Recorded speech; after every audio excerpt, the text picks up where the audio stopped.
No se conectan.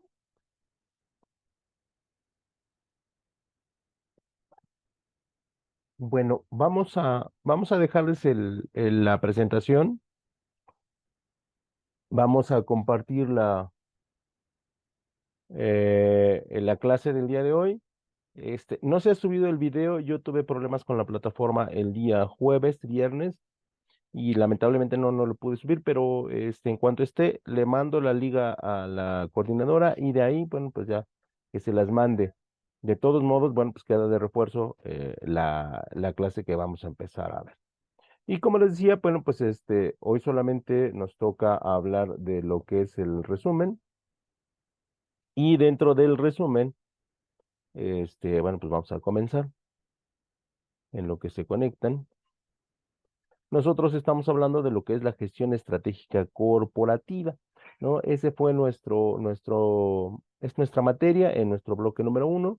Y bueno, pues de alguna otra manera, también, pues hablando del tema número uno, decimos que hay diferentes modelos de gestión. Cuando hablamos de gestión, hablamos de administrar. Y más adelante nosotros íbamos viendo lo que era la parte corporativa, ¿sale? Entonces, de ahí, bueno, de alguna otra manera empezamos a identificar estos elementos que nosotros desarrollábamos para poder administrar. ¿Sale? Entonces, decimos que la gestión estratégica corporativa tenía esta peculiaridad de de poder establecer eh, cómo es que funcionaba la administración, ¿no? Entonces, de alguna otra manera, eh, les estoy enviando otra vez la sesión Zoom, a lo mejor la perdieron o algo así. Y entonces había diferentes modelos de gestión estratégica corporativa, ¿no? Y hablamos de que los elementos corporativos son entidades de negocios cuyos dueños son sus propios accionistas quienes seleccionan una junta para supervisar las actividades de la empresa o en este caso de la organización. Y hay dos tipos de corporaciones, las que son organizaciones más grandes cuyos dueños son muchos más accionistas que pueden tener otros negocios, o sea que tienen varios negocios y bueno, nada más deciden quién va a administrar el negocio, y luego las que usualmente son negocios más pequeños cuyos dueños es solo un accionista, que en México, bueno, no está no está permitido, pero en otros países sí. ¿Cuáles son las ventajas? Bueno, la inversión es mucho más fácil porque, bueno, pues nada más nos preocupamos por elegir un consejo y que ese consejo administre todos los recursos y que de alguna otra manera, bueno, pues nos ayude a generar la ganancia que estamos buscando, ¿no? Y dentro de las contras, bueno, las corporaciones son caras y complejas cuando estamos hablando de elementos que han triunfado y elementos que tienen varios submarcas, varias sublíneas, y estos son elementos que son complicados. Como son empresas que han crecido mucho, tienen presencia en diferentes partes del mundo y siempre hay que estar atentos en las nuevas legislaciones, siempre hay que estar atentos a los elementos externos y cómo se vayan moviendo, porque aunque se busque elegir de alguna otra manera las, las empresas, las empresas quieren elegir lugares donde relativamente segura, hay estabilidad económica, hay estabilidad social, hay estabilidad política. Bueno, pues eso no implica que no sucedan cosas que están fuera de el control y el contexto de de las empresas, ¿no? Entonces, en ese sentido, ese es uno de sus grandes problemas, ¿no? Después tenemos que el modelo de gestión corporativa busca la gestión de los resultados y con la implementación de estos modelos se busca involucrar a los gerentes con los colaboradores en la consecución de los resultados definidos, ¿no? Las empresas deben contar con sistemas de seguridad y cada uno de los niveles de la organización con la que cuenta la empresa cuentan con sus propios resultados. Eso es bien importante. Tenemos una empresa A, una empresa B y una empresa C y cada una de ellas se administra de manera diferente. Obviamente en la que es una sola empresa, bueno, pues nada más se busca lo que cualquier empresa y lo que cualquier administración haría. Dentro del modelo de gestión corporativa hay la parte que es la gestión democrática, ¿no? Con un elemento donde todos participan, todos ahí tienen una flexibilidad para poder opinar acerca del trabajo y donde prácticamente todos buscan que el beneficio de la empresa a través de la participación activa y bueno, la mayoría de estas empresas normalmente son las que son de clase mundial, ¿no?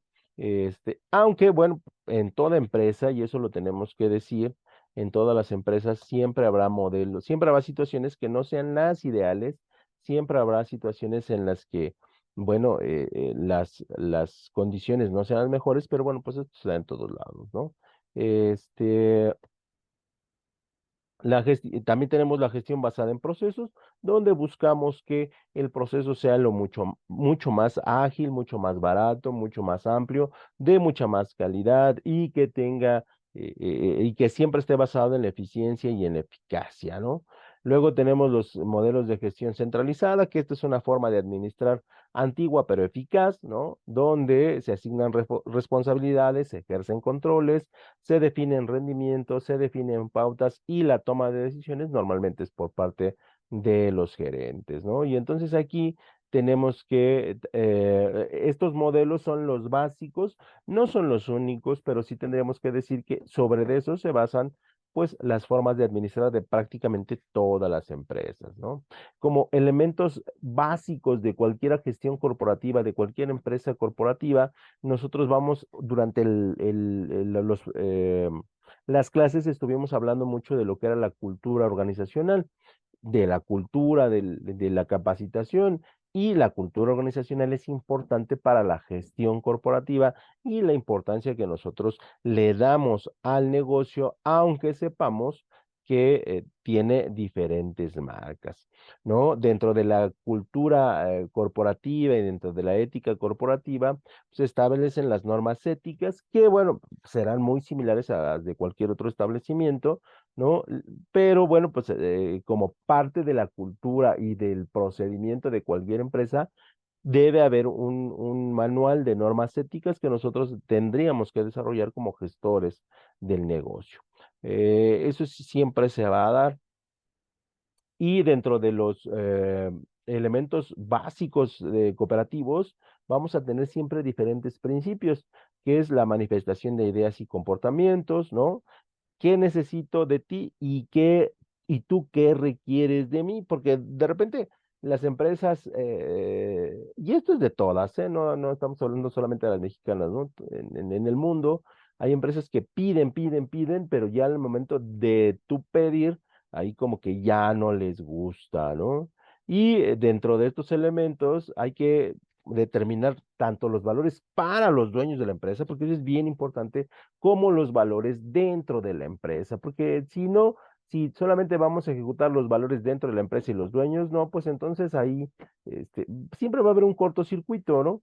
Y y no estamos hablando de que sean empresas que estén compitiendo en el más alto nivel, ¿no? Entonces, por eso es importante la determinación de los valores, y aquí no podemos decir que todas las empresas deben tener los mismos, porque obviamente no, pero sí deben tener una escala que ellos definan que es la más importante para lograr el éxito de la organización, ¿no? Pensando que, bueno, pues le han invertido dinero, le han invertido recursos y que, bueno, pues buscan especialistas para que ellos puedan desarrollar el resultado y así generarles una ganancia, ¿no? Entonces, siempre se generó estos elementos. Ahí dejamos el tema número uno, pasamos a los fundamentos de la gestión estratégica que pertenece al tema número dos, ¿no? Y dentro de esos elementos decimos que siempre íbamos a visualizar menos segundo, siempre íbamos a visualizar a la empresa como un sistema. Y decíamos que un sistema es un conjunto de personas agrupadas con el fin de obtener una meta u un objetivo a través de un método o un plan de acción. Esto es, los gestores administrativos, previo al desarrollo de la empresa, previo a la contratación de las personas, deben tener un sistema que asegure que van a lograr el resultado que se les está planteando a través de los elementos mencionados. ¿no? Por lo tanto, todas las empresas en la actualidad utilizan sistemas que están adecuados a el tipo de personal, a el tipo de maquinaria, el tipo de producto, el tipo de servicio, el tipo de mercado, con la intención de que aprovechemos al máximo, pues, el lugar donde geográficamente estamos ubicados, ¿no? Y por lo tanto, decíamos que una empresa es un sistema complejo, sí, por supuesto, donde se vincula la maquinaria, donde se vincula el equipo, donde se vinculan los materiales y finalmente el factor más complejo de todos, que sería, pues obviamente, el factor humano. Y entonces todos los elementos los debemos identificar para poder establecer una relación y que esa relación sea armoniosa y que esa relación armoniosa nos permita, pues de alguna otra manera, lograr el resultado, ¿no? Y hablábamos de que existen sistemas internos cuya función es conectar entre sí los sistemas de la organización, por supuesto, ¿no? Lo que nosotros conocemos como las coordinaciones entre departamentos y las coordinaciones dentro de los departamentos, ¿no? Que dentro de la estructura o de la teoría serían pequeños subsistemas. También hablábamos de que el enfoque de sistemas aplicado al concepto administrativo analiza la organización como un sistema unido y dirigido, compuesto por partes interrelacionadas. Yo sé que el señor de la limpieza no es fundamental en la empresa, pero dentro del sistema debe estar contemplado, ¿no? Puede ser que el señor de la limpieza se vaya, pero tendrá que alguien cubrir ese puesto porque es parte del sistema. Y la gente puede decir, ah, pues es que es la limpieza, sí, pero la limpieza es tan importante, ¿no? Porque es parte del sistema como la gerencia, ¿no? Y de repente nosotros vemos que hay algunos gerentes que pues hacen poco, ¿no? Y ganan bien, a diferencia de la gente de la limpieza que sí tiene un trabajo muy pesado, más físico que otra cosa, pero al final de cuentas pesado, ¿no? Y entonces en ese sentido decíamos que es necesario que nosotros consideremos cada elemento que está dentro de la empresa para poder considerarlo y que la empresa, en el mejor de los casos y en el caso ideal, funcione como un reloj, ¿no? Y que cada parte sepa lo que tiene que hacer. Y dentro de estos modelos de sistemas, nosotros hablábamos de diferentes escuelas del pensamiento y del desarrollo estratégico. ¿Por qué? Porque por un lado tenemos la creación de los sistemas, por el otro lado tenemos el modelo de gestión estratégica o de negocios que yo tengo, y por el otro lado yo también debo de pensar en el futuro para decir dónde quiero mi empresa instalada dentro de 5, dentro de 10, dentro de 15 o dentro de 20 años, ¿no? Porque recuerden que el tiempo en empresas es diferente al tiempo de la vida cotidiana. Las empresas tienen vidas mucho más extensas, ¿no? En términos de la generación de resultados.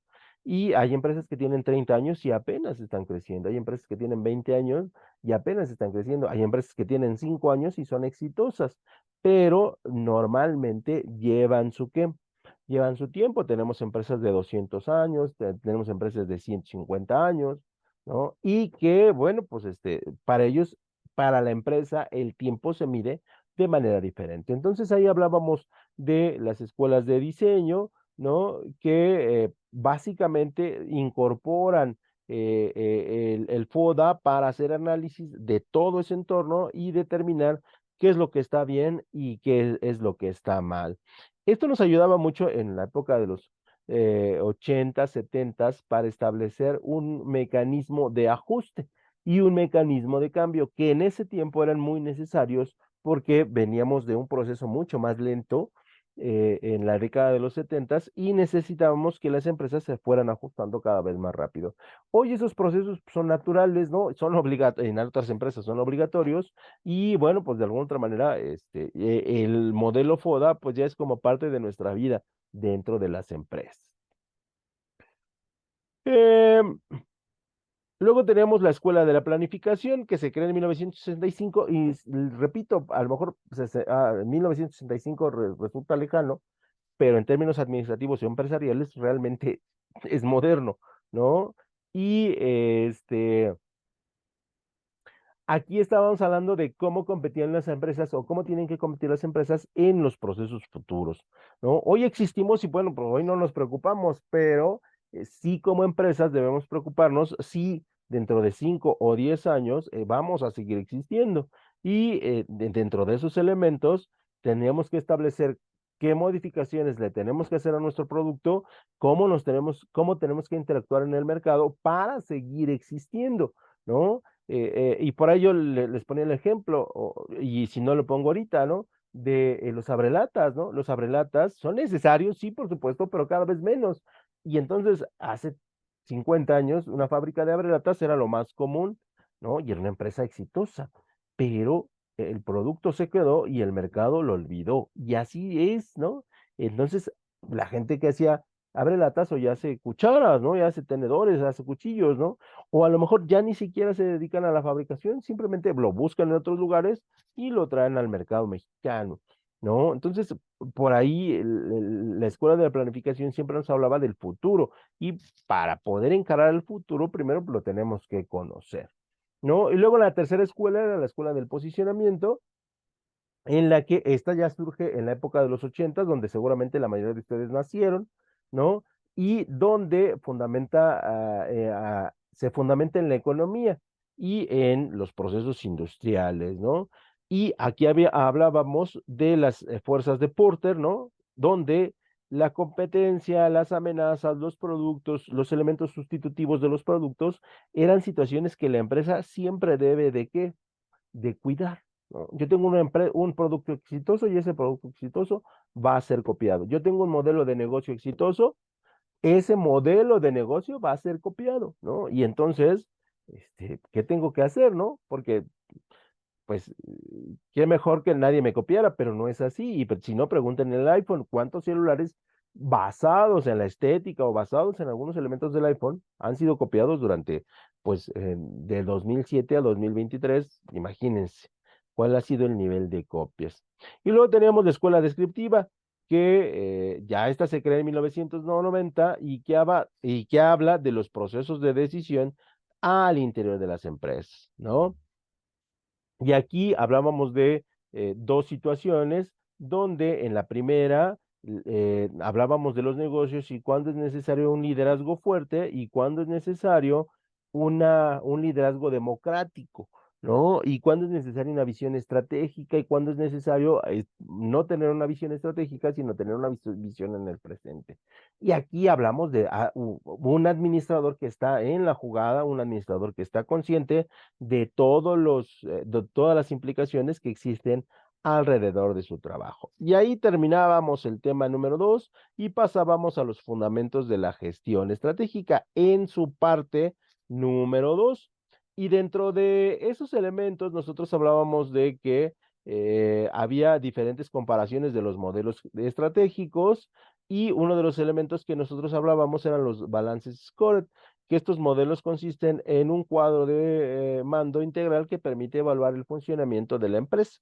Para realizar esta evaluación se toma en consideración los siguientes aspectos. La perspectiva financiera, ¿no? Que es importante, cómo estamos en términos de dinero, la perspectiva de un cliente, cuántos clientes tenemos y cómo los tenemos contentos, y la perspectiva del proceso, finanzas, clientes y procesos. Y a través de esta perspectiva, nosotros podíamos establecer qué tan saludable, qué tan buena era nuestra empresa, ¿no? Y hablábamos de que ponderar la satisfacción del personal de la empresa, su compromiso con la organización, la gestión efectiva del capital humano y la disponibilidad sistemática de la información eran elementos que se compaginaban muy bien con las finanzas, con los clientes y con los procesos. Y entonces hablábamos de que estos modelos estratégicos ya incorporaban a todos los elementos dentro de la empresa. Esto no quiere decir que hoy haya empresas que no los consideran, ¿no? Porque pues, es así, ¿no? Hay empresas que todavía siguen administrándose en el pasado y de alguna otra manera, bueno, pues las cosas todavía en algunos estados de la República son como si estuviéramos hace 30 años. Espero me estén escuchando bien, porque mi máquina ahí se puso como mensa, no sé qué le pasó. Espero, no corten la transmisión, ahorita veo qué sucede, ya está. Luego, dentro de otros elementos de la gestión estratégica, tenemos los mapas estratégicos, que son herramientas visuales que permiten la función de comunicar un plan estratégico. Yo siempre estos elementos los recomiendo solamente para los niveles administrativos, porque los niveles operativos realmente no les hacen caso, no les interesa. eh, pero al personal administrativo que tiene un nivel diferente, un involucramiento diferente, pues forzosamente lo tiene que ver, ¿no? Aunque puede que no le guste.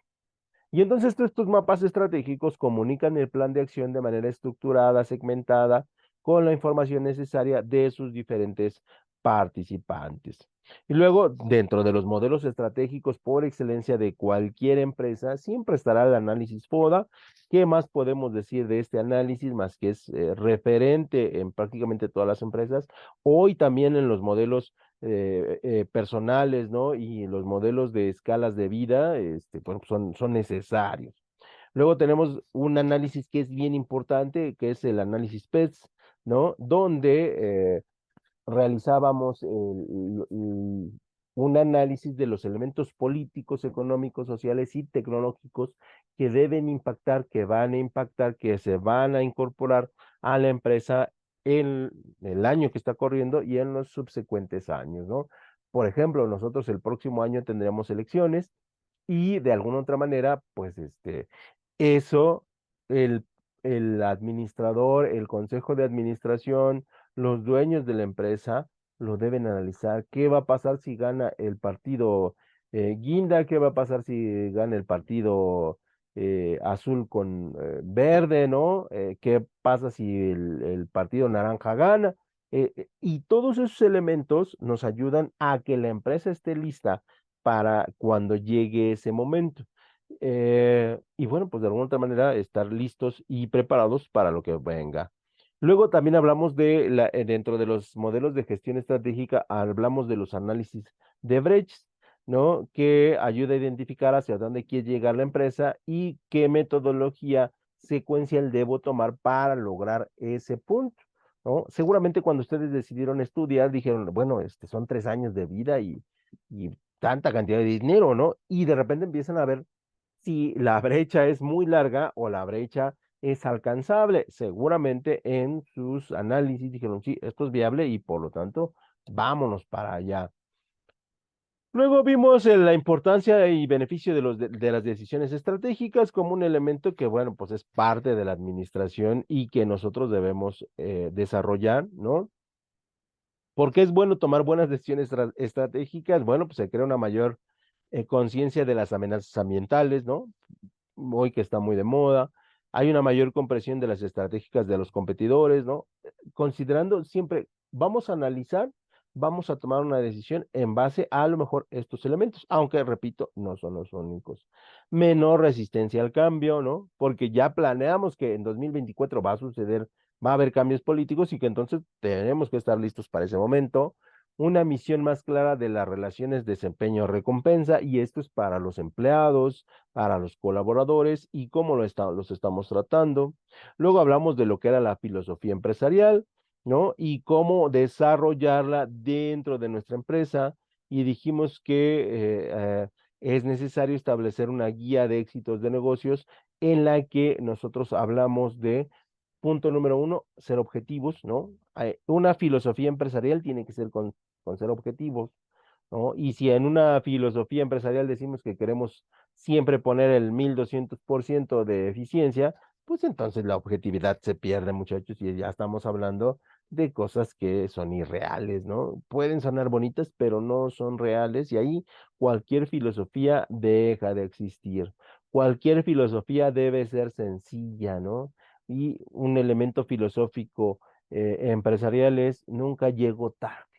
Sencillo, claro, puntual. ¿Sale? Si ustedes llegan puntuales a su trabajo, las cosas empiezan a funcionar. Es una filosofía que no tiene la mayor ciencia, ¿no? O un elemento filosófico que no tiene la mayor ciencia, pero que debe haber mecanismos que lo impulsen, que lo desarrollen, para que esa sencillez se transforme en hechos, ¿no? Y luego, el número tres, habría que establecer relevancia, ¿no?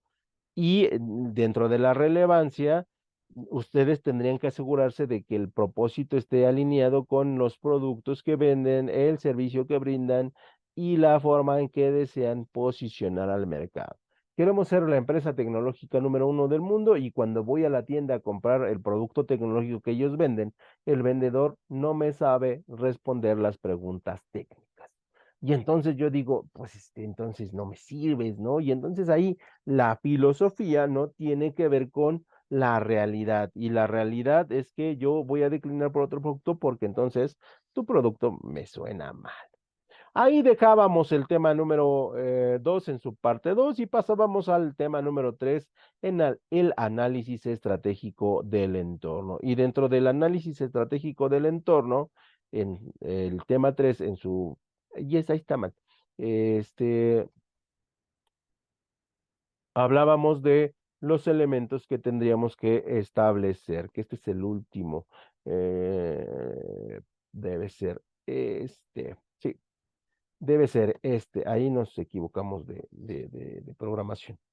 Y entonces decíamos que el análisis del entorno de la empresa pues siempre es difícil, ¿no? Porque tenemos que lidiar con los consumidores, con las ventas, con la competencia, con la sustitución, ¿no? Y entonces siempre habría que analizarlo. Por lo tanto, el entorno general de la empresa estaba determinado por, primero que nada, el macroentorno, que es lo que está fuera de la empresa, ¿no? Y que no podemos controlar, y luego tendría que ver con el microentorno. Bueno, aquí el microentorno es todo lo que está dentro de la empresa y que sí puedo controlar de alguna o de otra manera. Por lo tanto, todas las empresas siempre, como hemos repetido, van a analizar tanto el macroentorno como el microentorno y establecer qué podemos controlar y qué no podemos controlar, pero sí podemos ajustar. Y entonces, en ese sentido, era bien importante que hubiera el estudio de los microentornos, ya fueran macroentornos, ya fueran microentornos, bajo tres premisas básicas. Primero que nada, tendríamos que analizar a los clientes, tendríamos que analizar a los proveedores y tendríamos que analizar a la competencia. Y si se dan cuenta, estos tres bloques hablan del entorno, del microentorno interno o del microentorno externo o macroentorno. Y entonces ahí decíamos que el estudio del macroentorno toma cualquier decisión empresarial trascendental sobre lo que está fuera de la empresa y que pues es difícil ajustarse a ello. Luego hablábamos de que para analizar el microentorno, nosotros podíamos utilizar los modelos PET, política, economía, sociedad y tecnología, y también otros elementos complementarios como los elementos legales, como los elementos socioculturales, que hicieran más fácil o más robusto nuestro análisis.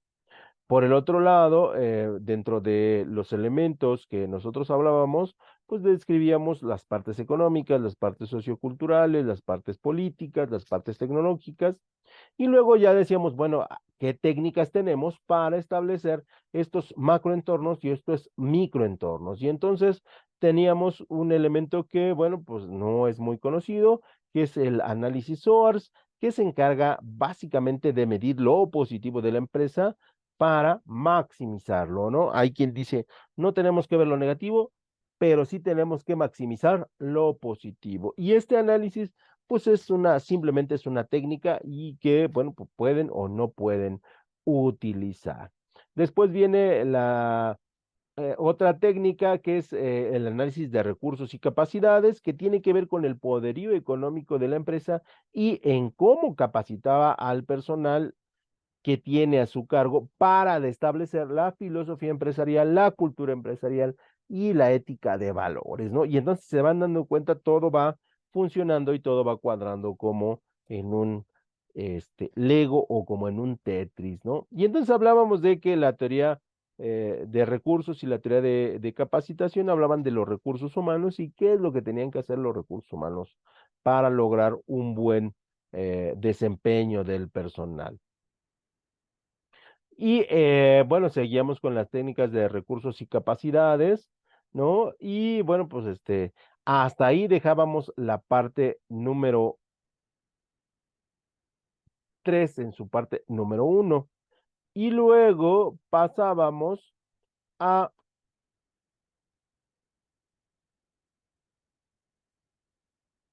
pasábamos un segundo, el tema 3 en su parte número 2, ¿no? Estamos en el análisis, análisis estratégico del entorno y luego hablábamos de los entornos específicos de la empresa. Y dentro de los análisis del entorno de la empresa, pues hablábamos de herramientas que normalmente analizar el entorno tienen que ver con el cliente y con el mercado. Y en ese sentido eh, se aplicaban diferentes departamentos para analizar dichos elementos. Y entonces, pues en los diferentes estudios y análisis, el contexto interno de la empresa determina también cuáles son sus debilidades en términos generales y entonces por eso era necesario estudiarlas. Y el análisis del entorno, bueno, pues pueden ser, por ejemplo, las crisis económicas, los cambios de gobierno, un cambio en el pensamiento de la comunidad a la que yo le vendo, lo que pues me lo ponía complejo, y luego venía lo que era, luego venía lo que era el desarrollo de el análisis del macroentorno, como ya habíamos hablado, que normalmente se centra en el ámbito global, observa condiciones tanto económicas como sociales o incluso políticas, y estos aspectos conocidos también como fuerzas externas existen al margen de la organización, o sea, existen fuera de la organización, ¿no? Y entonces estos elementos pues son de estudio muy amplio, ¿no? Y de hecho hoy tenemos muchas empresas que ya tienen departamentos que analizan microentornos, macroentornos para saber cómo se van a ajustar, ¿no? Hay momentos en que, bueno, pues hay cosas que difícilmente conocemos que van a suceder, sobre todo accidentes, desgracias, ¿no? Calamidades, situaciones que no podemos controlar de la naturaleza y bueno, pues entonces ahí pues ni las cartas del tarot nos pueden decir qué va a suceder, ¿no? Y entonces en ese sentido, pues sí requeríamos de un análisis básico, ¿no? De lo que podría pasar, pero pues no lo podemos prever, ¿no? Pero en aquellas cosas que sabemos que van a suceder, pues estar atentos y pues estar ajustados a lo que podría darse. También dentro del análisis del entorno, nosotros teníamos que establecer el análisis estructural de la industria, ¿no? Y dentro del análisis estructural de la industria, pues hablábamos de la naturaleza de los productos, las barreras de entrada y las fuerzas relativas de los consumidores y los proveedores, los productos copia, los productos clones, los productos sustitutos, ¿no? El otro día vi en el Palacio, no, en Liverpool, unos tenis que parecían Jordan, pero no eran Jordan, ¿no? O sea, eran prácticamente iguales. Obviamente tenían un precio de 1,200 pesos. La gente a lo mejor no puede comprar estos tenis Jordan de 2,300, 3,300 y etc., ¿no? Pero dicen, bueno, pues se parece bastante por una cantidad menor, ¿no? Y entonces ahí teníamos un producto sustituto que podría ser peligroso, ¿no? Entonces, son situaciones que hay que cubrir, hay que establecer, y dentro de la estructura de análisis, habría que establecer los elementos de la competitividad, ¿no? Y la competitividad, cómo se vincula con el entorno, ¿no? Y aquí pues son muy amplios los márgenes que nosotros podríamos establecer para analizar la competitividad, pero sí nos ayuda a analizar la estructura de la empresa. Y la estructura de la industria define en gran parte las reglas de la competencia y las estrategias disponibles para la empresa. Dependiendo de la intensidad de la competencia, varían los niveles de rentabilidad de la empresa que actúan en la industria, ¿no? Y aquí hablábamos de diferentes variantes respecto del análisis estructural de la industria, ¿no? Que ya habíamos comentado. Y hablamos de las ventajas competitivas, ¿no? Y estas sí son bien relevantes porque nos ayudan a recopilar y revisar datos de las empresas rivales, permiten conocer lo que se está haciendo, cómo se está haciendo y qué grado de éxito están haciendo o teniendo los competidores, ¿no? Y esto nos ayudaba muchísimo, muchachos, a poder estructurar y hacer análisis exitosos, ¿no? Donde primero que nada, identificábamos al proveedor, al competidor, perdón. Número dos, averiguábamos qué estaba haciendo, cómo lo estaba haciendo. Estaba haciendo productos directos, estaba haciendo productos indirectos. El análisis está siendo claro, el análisis está siendo parcial, el análisis está siendo sobre un producto o sobre una marca. Y entonces esto nos ayudaba a determinar, pues, qué tendríamos que hacer, ¿no? No es lo ideal, pero pues siempre se vale, ¿no? Que a lo mejor podemos llegar tarde al análisis, pero finalmente revertir las situaciones.